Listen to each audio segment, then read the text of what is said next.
Hello friend, I am doctor Harshad Rawal MD homeopath और मेरी channel में आपका स्वागत है। मित्रों, हम रीनल फेलियर या किडनी फेलियर के बारे में आपको हमने 2 वीडियो आगे बताया है। पार्ट 1 में the cause of renal disease या किडनी डिजीज़, जो किडनी फेल होता है उसका क्या कारण है, इसका क्या सिम्टम्स है और इसके कैसे डायग्नोसिस किया जाता है। दूसरा पार्ट में जो लोग किडनी फेलियर होती है इसमें सोडियम पोटेशियम इम्बैलेंस हो जाता है, आयरन घट जाता है, विटामिन डी घट जाता है, B12 घट जाता है। तो इसमें कौन से डाइट करना चाहिए, तो हमने सेकंड हमारा जो वीडियो है पार्ट 2, इसमें आप वो देख सकते हैं कि डाइट फॉर रीनल पेशेंट। अभी हमने बताया था कि हमने ऐसे तो शुरुआत में हमने बोला था कि 2 पार्ट में हम ये वीडियो करेंगे, पर वीडियो ज़रा लंबा हो जाता है तो हम क्षमा याचना करते हैं। तो उसका हम 3rd पार्ट लेके आए हैं तो हम अच्छी तरह आपको डिटेलिंग समझा सकें। तो हमारा जो 3rd पार्ट में एक तो मैनेजमेंट है और इसके लिए होम्योपैथिक दवा है। मैनेजमेंट में आप 15 मिनट मेडिटेशन करो, 15 मिनट धीरे धीरे प्राणायाम कीजिए, 15 मिनट आप योगा कीजिए। योगा में सर्वांगासन है, हलासन है, धनुरासन है, पश्चिमोत्तानासन है, वज्रासन है, शवासन है, त्रिकोणासन है। ऐसे योग किडनी के लिए उसकी स्ट्रेंथ बढ़ाता है तो किडनी डैमेज नहीं होती है। और किडनी के पेशेंट को चलना चाहिए, जो उनको 5 के नीचे क्रिएटिनाइन हो तो उसको वॉक करना चाहिए। वॉक करने से क्या मोडालिटी बनता है, जो शरीर में जिन लोगों को डायबिटीज़ नेफ्रोपैथी है, तो जो ज़्यादा जो शर्करा होती है जो दवा से कंट्रोल नहीं कर पाती है, तो वॉक करने से हमारा शरीर में जो कैलोरी बर्न्स होता है साथ में शुगर भी बर्न्स हो जाता है और ये एनर्जी में कन्वर्ट हो जाता है। तो इसके किडनी की शरीर की जैविक क्रिया बढ़ती है तो दर्दी को अच्छा फील करता है और जो किडनी डैमेज हो जाती है जितनी स्पीड से वो धीरे धीरे कम हो जाएगी और हेल्दी किडनी रहेगी, उसका आउटपुट बढ़ेगा। कई बार जो ब्लैडर में रिटेंशन ऑफ यूरिन रहता है, यूरिन जाने के बाद में exercise is a main role है। तो जितने आप एक्सरसाइज करोगे तो जो यूरिन नीचे उतरना चाहिए, कई बार ऊपर चढ़ जाता है और किडनी को दबान करता है तो उसको रिफ्लेक्ट ऑफ यूरिन बोलते हैं। तो ये रिफ्लेक्ट ऑफ यूरिन कुदरत से विरुद्ध है तो किडनी डैमेज होने की संभावना 30% बनती है। तो आप एक्सरसाइज ज़रूर कीजिए। अभी हम दवा के बारे में हम बताते हैं। हमने आगे भी वार्निंग किया था कि ऐसे चैलेंजेबल केसेस में आप बिना होम्योपैथिक डॉक्टर और एक्सपीरियंस डॉक्टर के बिना आप ट्रीटमेंट नहीं कर पाते। मैं आपको जो बताता हूँ ये मोटा मोटी जो दवा है जो किडनी के लिए है, एक कौन सी दवा है पर्टिकुलरली ये मैं थोड़ा नाम बताता हूँ और कौन से कंडीशन में मेनली ये दवा यूज़ होता है।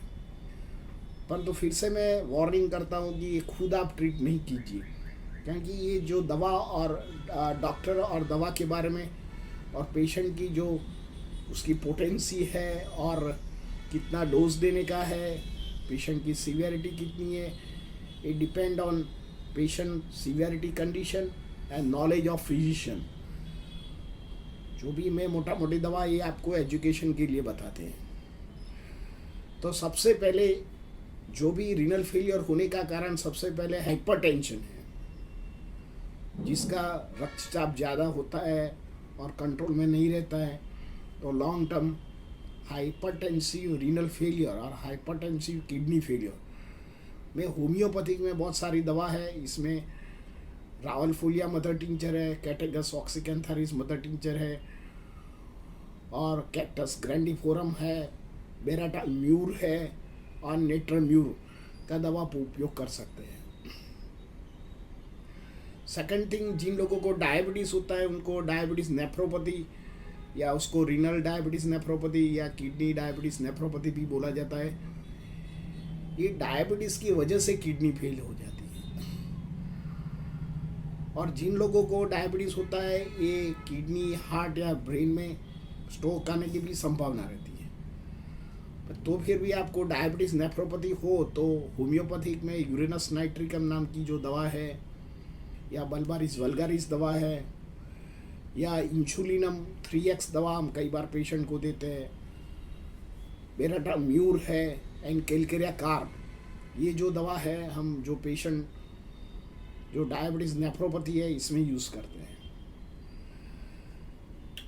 कई बार दर्दी को इन्फेक्शंस हो जाता है, रिकरेंट इन्फेक्शंस हो जाता है, तो ये इन्फेक्शन किडनी में पहुंच जाता है तो उसको पाइलोनेफ्राइटिस बोलते हैं। ये इन्फेक्शन यूरिनरी ट्रैक्ट में होता है तो यूटीआई इन्फेक्शंस बोलते हैं। ये इन्फेक्शन कई बार ब्लैडर में होता है तो उसको सिस्टाइटिस बोलते हैं। और क्रॉनिक सिस्टाइटिस की वजह से जो ब्लैडर है, जो मूत्राशय है, इसकी दीवार ठीक हो जाती है, तो जब कॉन्ट्रैक्शन करता है तो 100% यूरिन बाहर फेंकना चाहिए। ये यूरिन ऊपर धकेलता है, किडनी की दिशा में रिटर्न जाता है, जिसको रिफ्लेक्ट ऑफ यूरिन बोलते हैं। ये कई बार डेंजरस हो जाता है, कई बार किडनी भी डैमेज कर देता है। ये कुदरती ये मैकेनिज्म बनता है। पर इसके लिए मैंने बोला कि आप जितनी एक्सरसाइज करो तो ये रिफ्लेक्ट ऑफ यूरिन की मात्रा धीरे धीरे कम हो जाएगा और यूरिन आपका इवोक्यूशन बाहर निकल जाएगा। इसके लिए आपको सोनोग्राफी करना चाहिए, और सोनोग्राफी में पोस्ट वॉइड એટલે दो घंटे के बाद फिर से सोनोग्राफी करते हैं और कितना यूरिन रह जाता है तो इसमें ऐसे ही मालूम पड़ जाता है। ये होम्योपैथिक में कैंथारिस है, बल्बारिस वल्गारिस है, कोनाएम है, स्टेफिसाग्रिया है, और सल्फर की आप सीवियरिटी ऑफ डिसीज के मात्रा आप सिलेक्ट करके दवा दे सकते हैं। कई बार पेशेंट में अल्बुमिनुरिया हो जाता है, बच्चों में कई बार पेशाब में प्रोटीन निकलता है और लॉन्ग टर्म प्रोटीन जाने के बाद भी किडनी धीरे धीरे सिकुड़ जाती है। तो ऐसे केस में होम्योपैथिक में एल सीरम 3x दवा हम यूज़ करते हैं। कई बार हम प्लम्बम मेटालिकम दवा यूज़ करते हैं, कई बार ऑक्जेलिक एसिड दवा यूज़ करते हैं, एसिड नाइट्रिकम दवा यूज़ करते हैं, आर्सेनिक दवा भी यूज़ कर सकते हैं। आगे की जो कंडीशन है पॉलीसिस्टिक किडनी डिजीज या पॉलीसिस्टिक रीनल डिजीज, कई बार हमारा किडनी की जो साइज बड़ी हो जाती है, नॉर्मल से बड़ी हो जाती है, और जिन लोगों को हेरिडिटरी में किडनी पॉलीसिस्टिक होती है उन लोगों को हेरिडिटरी में ये पॉलीसिस्टिक डिजीज का जो रोग है ये वारसागत रोग आने की संभावना रहती है। तो इसमें होम्योपैथिक में हपारसल है, सोराइनम है, बल्बारिस वल्गारिस है, ऑक्जेलिक एसिड है, एसिड नाइट्रिकम है, एंड बेराटाम्यूर दवा भी दे सकते हैं। कई बार यूरेमिक कंडीशन ज़्यादा हो जाती है, आपने देखा होगा कि भाई पेशेंट में यूरिया बढ़ जाता है या यूरिक एसिड बढ़ जाता है, और यूरिक एसिड में जो भी दवा यूज़ करता है लॉन्ग टर्म किडनी स्टोन की वजह से, में स्टोन या ब्लैडर स्टोन या यूरेटर स्टोन की वजह से किडनी फेलियर होने की संभावना रहती है। तो इसमें कैलकेरिया रेनालिस नाम की जो दवा है, बर्बारिस है, वल्गारिस दवा है, कैंथारिस है, या आप कॉल्चिकम दवा का उपयोग कर सकते हैं। बेंजोइक एसिड का हम प्रयोग करते हैं तो धीरे धीरे यूरिक एसिड नीचे आता है, रिकरेंट स्टोन नहीं बनता है, तो यूरेमिक जो किडनी फेलियर चांसेस कम हो जाता है।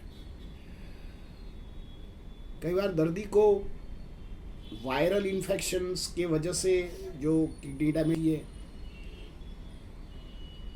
तो इनके लिए होम्योपैथिक में सपोज आपने देखा होगा कि पोस्ट कोरोना के बाद कई लोगों को किडनी फेलियर हो जाती है और लंबे टाइम तक हॉस्पिटलाइजेशन में ओवर ड्रगिंग हो जाती है। ड्रगिंग के कारण ज़्यादा केमिकल वाली दवा हो जाने से किडनी पर लोड पड़ जाता है, तो कई बार किडनी भी डैमेज हो जाती है, लीवर भी डैमेज हो जाता है।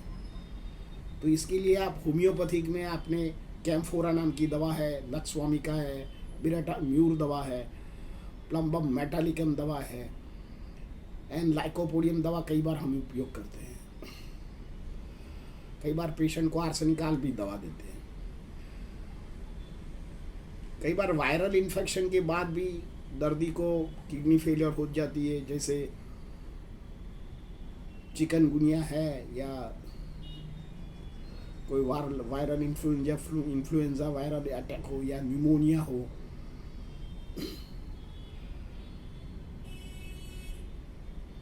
मलेरिया हो या डेंगू फीवर के बाद भी कई बार किडनी फेलियर हो जाती है। तो इसमें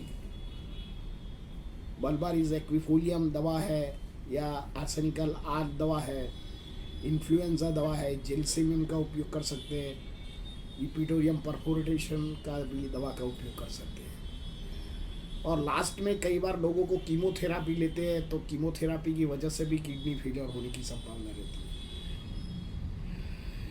या रेडिएशन लेते हैं तो कई बार रेडिएशन की भी इफेक्ट होती है। मेरे पास एक पेशेंट था जिसको यंग बॉय था 32 इयर्स का, मैरिज हुआ नहीं था और उसको टेस्टिस का कैंसर हो गया, तो उसको रेडिएशन लेना पड़ा और रेडिएशन के कारण इसकी किडनी फेल गई, क्योंकि जब रेडिएशन लेते तो आजू बाजू के एरिया में डैमेज हो जाता है। तो क्रिएटिनिन उसको बढ़ने लगा, तो हमने उसको फ्लोरिक एसिड नाम की जो दवा है ये हमने लो पोटेंसी से स्टार्ट किया था और 3-4 महीने तक हमने वो दूसरी भी दवा का एडिशन किया, ऑक्जेलिक एसिड दिया, एसिड नाइट्रिकम दवा का उपयोग किया, एक्सरे की होम्योपैथिक में एक्सरे में से दवा बनती है। तो ये दवा धीरे धीरे लेने से फिर से किडनी उसका एक्टिव हो गया और अभी पेशेंट ठीक है, कैंसर में से भी मुक्ति मिल गया और उसको किडनी में से भी मुक्ति मिल गया। मित्रों, होम्योपैथिक में 5 क्रिएटिनिन हो जाता है और आपके आजू बाजू के कोई सर्कल या रिलेटिव में हो तो आप शॉर्ट होम्योपैथिक दवा लेना चाहिए और होम्योपैथिक में इससे अच्छा रिजल्ट है। आधुनिक साइंस में इसके लिए दवा नहीं है तो दर्दी को डायलिसिस या किडनी ट्रांसप्लांट करना पड़ता है। ये जो मेथड है it is very costliest and lengthy method है। बाद में भी पेशेंट को कोई क्योरिंग रेट नहीं होता है, तो पहले आपको ऐसे कंडीशन में आप होम्योपैथिक दवा लेना चाहिए। और मैंने अभी मेरे 33 साल की प्रैक्टिस में बहुत सारे पेशेंट को इसमें से बाहर निकाला है।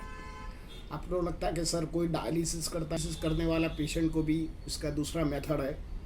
आप शुरुआत में डायलिसिस का होम्योपैथिक दवा कीजिए, धीरे धीरे हम बोलेंगे प्री एंड पोस्ट आप क्रिएटिनिन, यूरिया, आपका हीमोग्राम निकालिए, कंपेयर कीजिए।